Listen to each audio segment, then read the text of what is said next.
आज वही हुआ। आप शहर से कहीं दूर हैं, कहीं बड़ा पंडाल है उससे, जो अमृतसर में अंदर रंजीत एवेन्यू में होता था। और मुझे पता है कि आप लोगों को परमेश्वर ने यहां पे क्यों भेजा है। ये वचन मैं घर से तैयार करके नहीं आया जो अब मैं आपको दे रहा हूं यहां पर, क्योंकि जैसे मैंने यहां पे प्रवेश किया, पवित्र आत्मा ने कहा इनको बोल कि जो मेरे साथ वफादार नहीं रहते वो झूठ के ऊपर यकीन करने लगते हैं।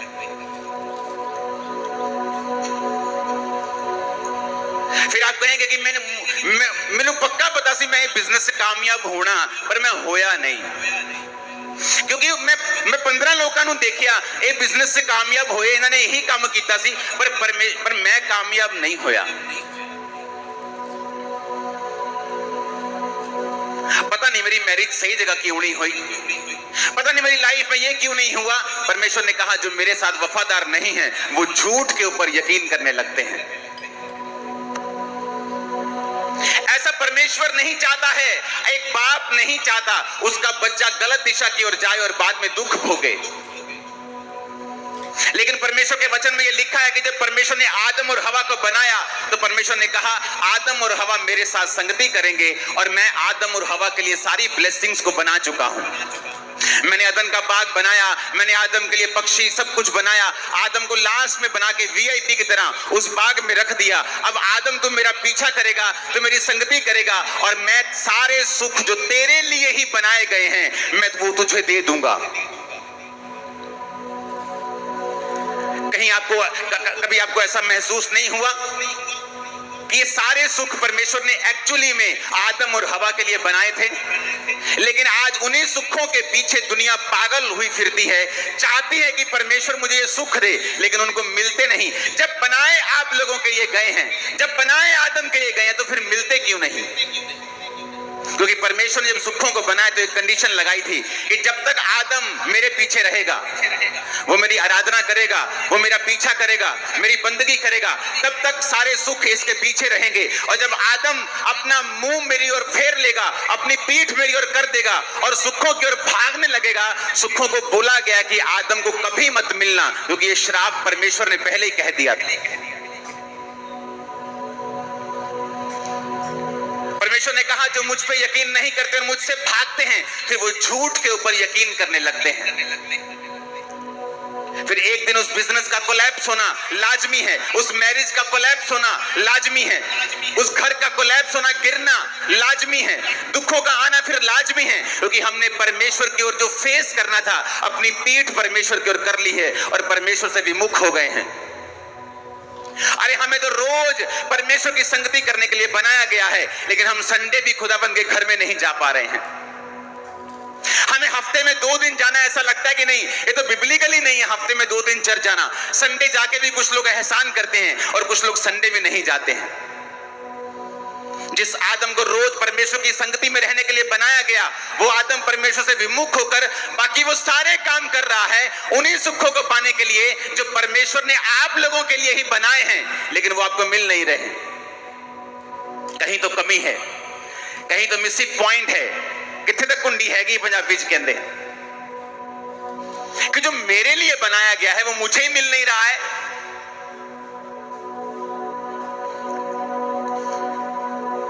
जो वचन मैं आपसे बोलने वाला हूं, अगर आप उसे समझ गए, अगर आप अपनी वर्थ समझ गए कि आप कौन हैं, आप क्या हैं परमेश्वर की निगाह में, जब परमेश्वर आपको देखता है तो किस सोच के साथ और कैसी निगाह के साथ आपको देखता है, अगर आज आप ये वचन समझ गए, आप अपनी जिंदगी में कभी भी फेल नहीं होंगे। मैंने कहा कभी भी। आप 100 बार लड़ेंगे और 100 बार जीतेंगे, एक भी बार फेल नहीं हो। लड़ाई हमारी किसी व्यक्ति के साथ नहीं, किसी धर्म के साथ नहीं है। मैं आपका धर्म बदलने यहां पे नहीं आया,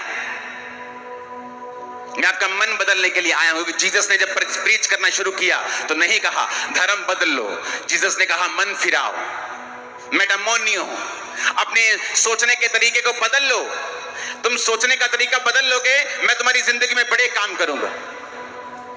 बाइबल पढ़ के देख लो, हर बड़ा मिरेकल मन फिराने से हुआ है। हन्ना ने मन फिराया, प्रभु के भवन में जाके प्रार्थना करने लगी। पहले क्या करती थी? रोती थी, हस्बैंड से लड़ती थी, दूसरी पत्नी के बच्चे हैं, मेरे को क्यों नहीं है, मैं खाना नहीं खाऊंगी। घर में कलेश होता था, ड्रामास होते थे, आंसू होते थे, ड्रामास होते थे, लड़ाइयां होती थी, कलेश होता था, कंट्रोवर्सीज होती थी घर में। और एक दिन हन्ना ने सोच लिया कि मैं अब परमेश्वर के सामने जाऊंगी, और जाकर प्रभु के सामने अपने दिल को खोल दिया और प्रभु से कहा, प्रभु अगर तू मुझे बेटा दे तो मैं तेरी महिमा के लिए उसे दे दूंगी। और प्रभु ने उसकी कोख को खोला, क्योंकि अब वो परमेश्वर के लिए जीना सीख गई थी। अब उसे मालूम होने लगा था कि मेरा जीने का मकसद सिर्फ बच्चे पैदा करना नहीं है, बल्कि यह भी देखना है कि प्रभु को क्या चाहिए, परमेश्वर के राज्य में किस चीज की जरूरत है। क्योंकि उस समय प्रभु को एक नबी चाहिए था, लेकिन किसी का आत्मा खुला नहीं हुआ था। तो परमेश्वर ने हन्ना की कोख को बंद कर दिया कि जब तक तू मेरी आवाज को सुनेगी नहीं आत्मा में और इस संसार में बिजी रहेगी, मैं भी तेरी कोख को बंद करके रखूंगा। बाइबल में कहीं नहीं लिखा है हन्ना की कोख को शैतान ने बंद किया हुआ था। वचन में लिखा है हन्ना की कोख को यहोवा ने बंद करके रखा था। और जब वो यहोवा के सामने जाके प्रार्थना करती है, उसकी कोख को यहोवा ही खोलता है। कई बार आप सोचते हैं क्योंकि आपके रिश्तेदार ने आपकी हेल्प नहीं की, इसलिए आप जिंदगी में अभी तक वहां नहीं पहुंचे। आप सोचते हैं क्योंकि आप शायद अच्छी जाति से नहीं हैं, इसलिए आपके पास जमीन जायदाद नहीं है। आप एक अमीर परिवार में नहीं जन्मे हैं, इसीलिए आप बरकत में नहीं हैं। ये सब शैतानी एक्सक्यूजेस हैं आपकी लाइफ में। हन्ना जब तक ऐसा ही सोचती रही, लड़ती रही, कुड़ती रही, आंसू बहाती रही, उसके आंसू कुछ नहीं कर पाए, कुड़ना कुछ नहीं कर पाया, लड़ना कुछ नहीं कर पाया, जब तक कि वो परमेश्वर की ओर मुड़ नहीं गई। फिर वही पति था, वही गर्भ था, वही घर था, और एक नहीं उसके बाद कई बच्चे परमेश्वर ने उसे दिए। आज जो वचन आप सुनने वाले हो ना, ये आपको एक बरकत नहीं देगा, ये बरकतों के रास्ते खोल देगा आपकी लाइफ में। लेकिन आपको ये समझना पड़ेगा मैं कौन हूं, आप कौन हैं। जब परमेश्वर आपको देखता है तो वो किस निगाह से आपको देखता है। क्योंकि जब आप मेरी ओर देख रहे हैं, आपको लगता है कि मैं स्पेशल इंसान हूं, क्योंकि मैं प्रचार कर रहा हूं, मेरे पास लाखों करोड़ों लोग हैं। ऐसा नहीं है, मैं भी आपके जैसा ही हूं, लेकिन मैंने एक काम किया है जो शायद अभी आप कुछ कर रहे होंगे, कुछ नहीं कर रहे होंगे, कुछ करने वाले होंगे। वो काम क्या है, ये समझना कि जब प्रभु मुझे देखता है तो वो कैसे देखता है, मेरी वर्थ क्या है, परमेश्वर मेरे बारे में क्या सोचता है।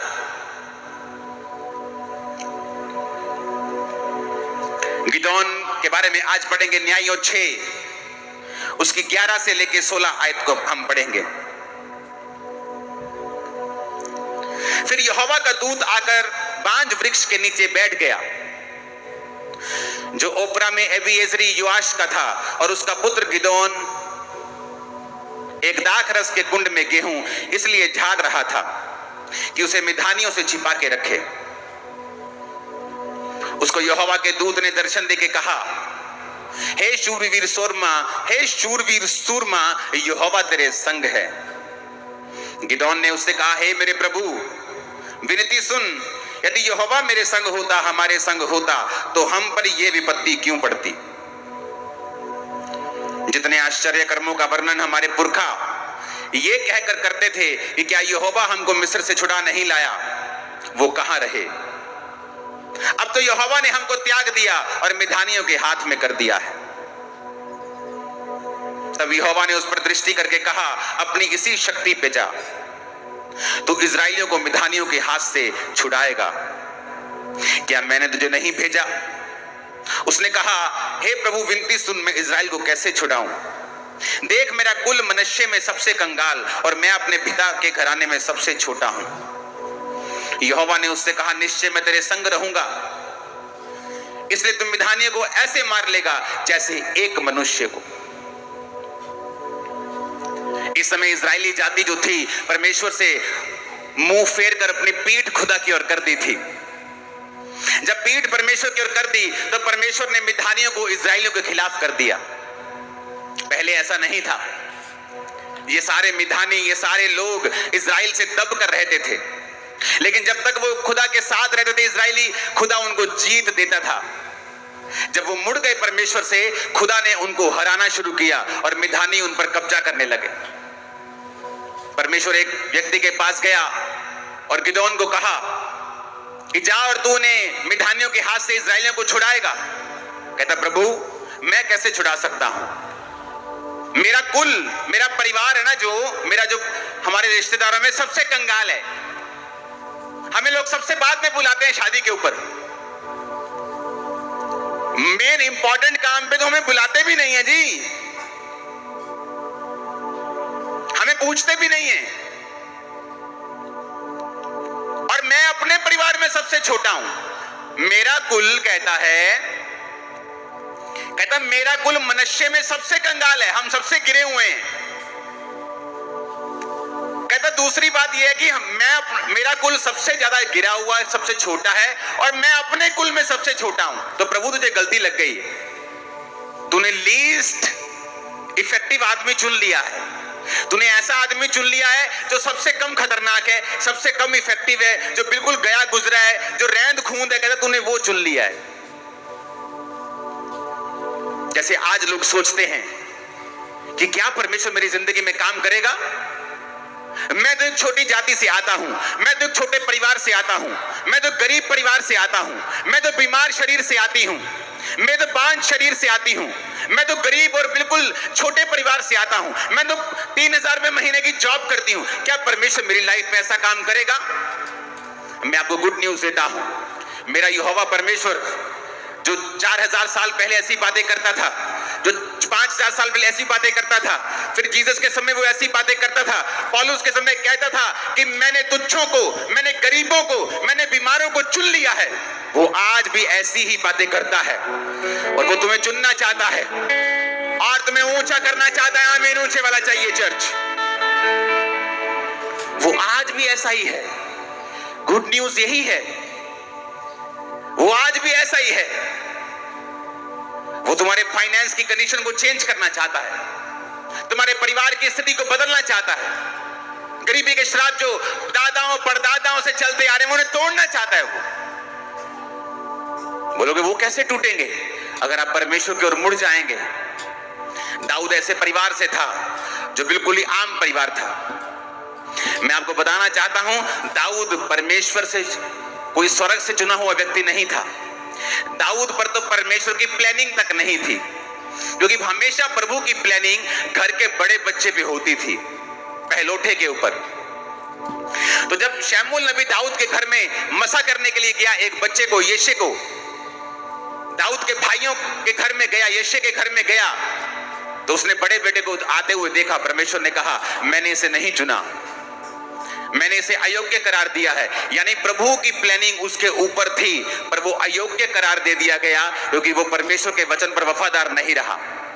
जब वफादार नहीं रहा, योजना दूसरे बेटे पे आ गई, वो भी आया और वफादार नहीं। तीसरा, चौथा, सब आ गए, दाऊद वहां नहीं था। भूला हुआ बच्चा, भूला हुआ बच्चा। परिवार में ऐसा जन जिसकी कोई सुधि नहीं रखता, कोई पूछता नहीं कि बेटा भेड़े चरा रहा है, तूने रोटी खाई कि नहीं खाई? भेड़िए तुझे अटैक करते होंगे तो तेरी जान का खतरा, ध्यान रखा कर। नहीं, rejected, totally rejected by his family. इतना रिजेक्टेड कि फैमिली में फंक्शन है। पुराने समय में जब नबी किसी के घर जाया करते थे तो लोगों की टांगे कांपती थी कि या तो ये बड़ा तगड़ा कोई बड़ा समाचार पॉजिटिव लेके आया है, और या ये बड़ा नेगेटिव लेके आया। बीच में काम में तो ये नहीं आया, ये खाने पीने तो कुछ नहीं आया कि बहन जी कितना ठीक ठाक हो, ये पूछने के लिए तो नहीं आया ये। तो उनको डर रहता था कि शमूएल नबी क्यों आया है। इतना इंपॉर्टेंट काम घर में हो और आप अपने बच्चे को कैसे भूल सकते हो?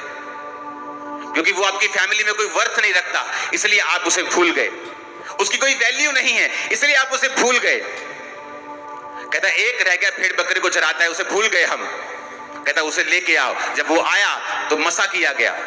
रिजेक्टेड आदमी मसा कर दिया गया इजराइल का राजा होने के लिए। एक ऐसा सरप्राइज आपकी वेट कर रहा है जब आप परमेश्वर से वफादार रहेंगे कि आपके एनिमीज, आपके रिश्तेदार, आपके लोग सब आंखें खुली और मुंह खुला रह जाएगा जो होने वाला है। उसके लिए आपको प्रभु की ओर मुड़ना होगा। दाऊद वफादार रहा, भेड़ें चराते हुए वफादार था, नहीं कंप्लेंट की परमेश्वर को कि प्रभु मुझे क्या फायदा तुझे मानने का, मेरे भाई तो ऐश करते हैं, तेरी पवित्रता में रहने का क्या फायदा, दूसरे तो ऐश करते और राजा की सेना में भी हैं, उनके ऊपर तो बरकत भी ज्यादा है। चट्टान पर घर बनाना आसान नहीं है। आप चट्टान के ऊपर घर बनाते हैं, आपको समय लगता है, पसीना आता है, एफर्ट लगता है, पैसा लगता है, ज्यादा टाइम लगता है, लेकिन जब वो बन जाता है वो गिरता नहीं है। दाऊद का घर जो था वो वचन के ऊपर बना था। आप इजराइल में बहुत कम राजा ऐसा देखेंगे कि जो अपने बुढ़ापे तक अपनी गद्दी पे बैठे रहे और कोई मार के उन्हें उठा नहीं पाया। दाऊद को कोई गद्दी से मार के उठा नहीं पाया, बल्कि वो बूढ़ा होके, कमजोर बूढ़ा जब हो गया तब वो अपनी बुरी उम्र भोग कर परमेश्वर में सोया। जब परमेश्वर आपकी ओर देखता है उसी गिदोन की तरह देखता है, उसी दाऊद की तरह देखता है।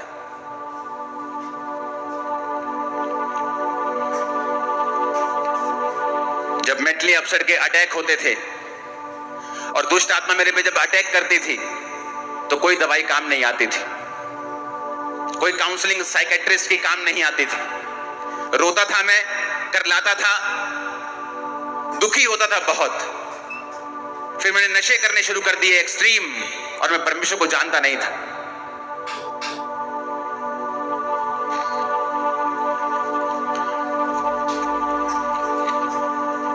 कुछ नहीं मालूम था परमेश्वर के बारे में।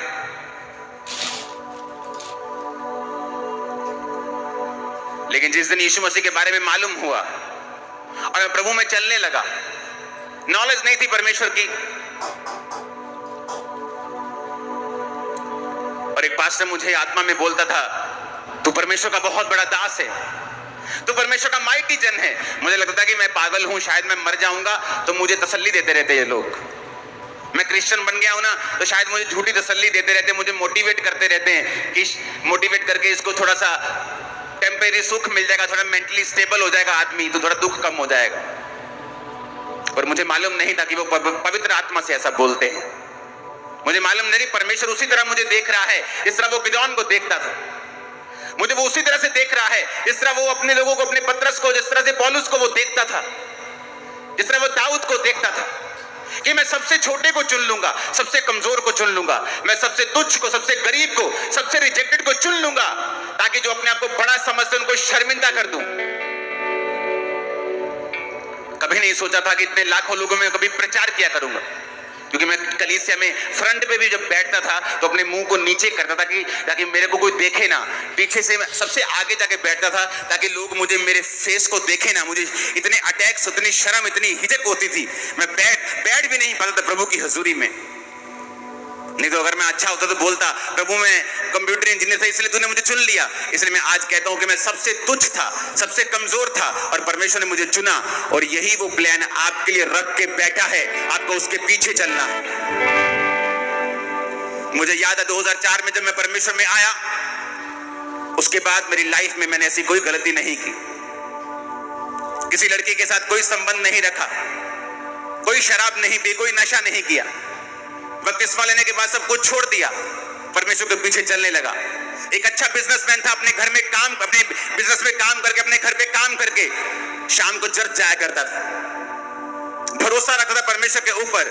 मेरे साथी बहुत से थे जो गुनाहों में थे, जो पाप में थे, चर्च में आत्मा में भरते, एक्टिंग भी करते थे और बाद में वो लड़कियों के साथ विचार भी करते थे, ऐसे भी थे, बहुत से थे। पर आज उनकी जिंदगियां आम जिंदगियां हैं और मेरी जिंदगी आज आम नहीं है, सब लोग जानते हैं। कारण क्या है? कारण मैं खास था ये नहीं, कारण ये है कि मैंने परमेश्वर के वचन को तोड़ा नहीं।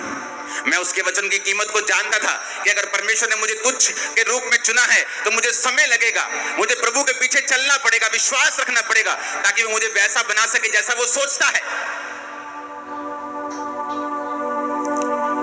वो आपका प्रेमी परमेश्वर है।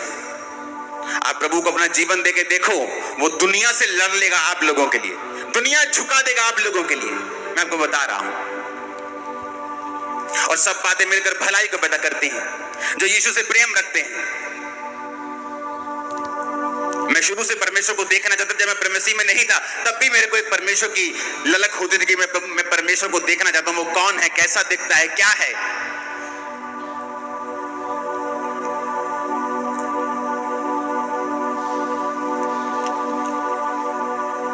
मैं अपनी पढ़ाई में बहुत तेज होता था।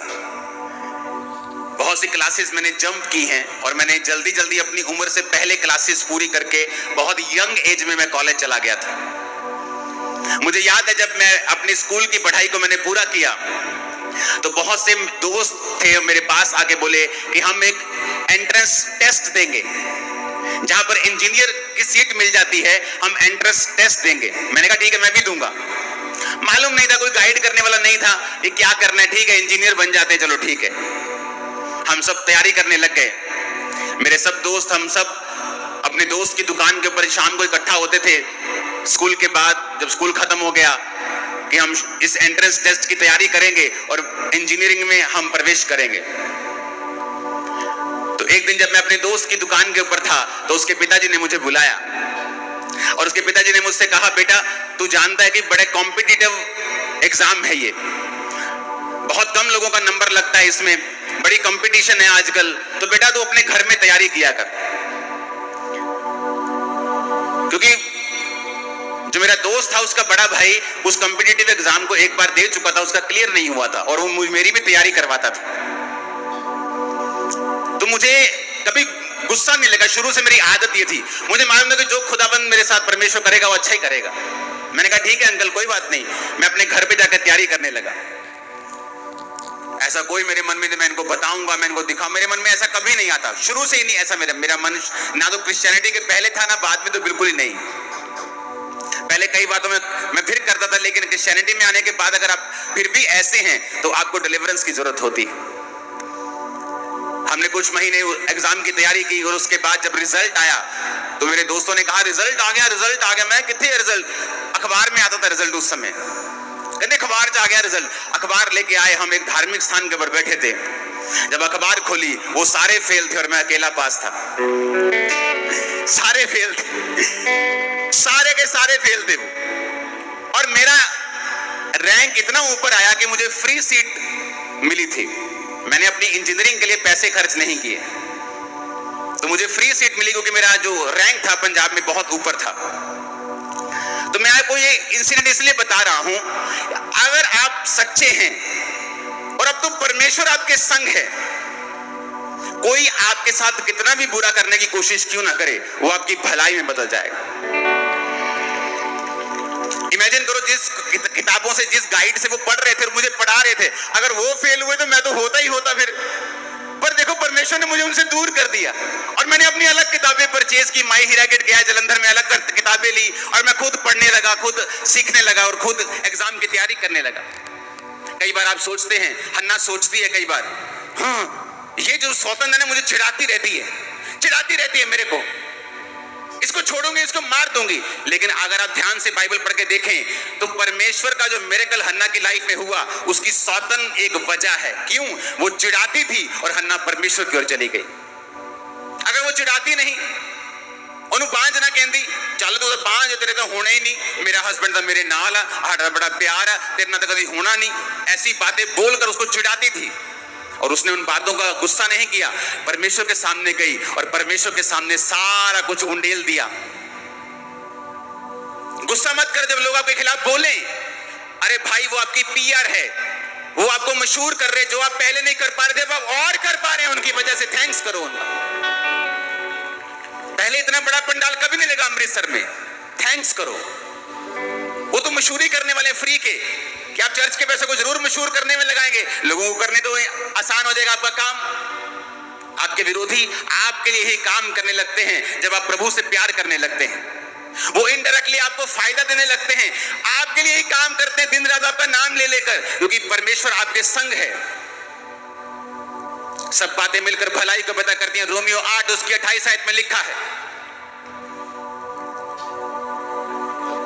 रोमियो 8 उसकी 28 आयत, हम हम जानते हैं कि जो लोग प्रभु से प्रेम रखते हैं उनके लिए सब बातें मिलकर भलाई ही को उत्पन्न करती हैं, अर्थात उन्हीं के लिए जो उसकी इच्छा के अनुसार बुलाए गए हैं।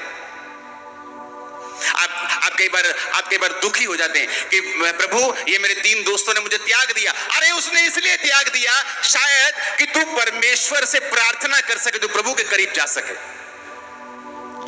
लेकिन हम अपने जीवन के आसपास की घटनाओं को कैप्चर करने में और उनको आत्मिक रीति के साथ समझने में फेल हो जाते हैं।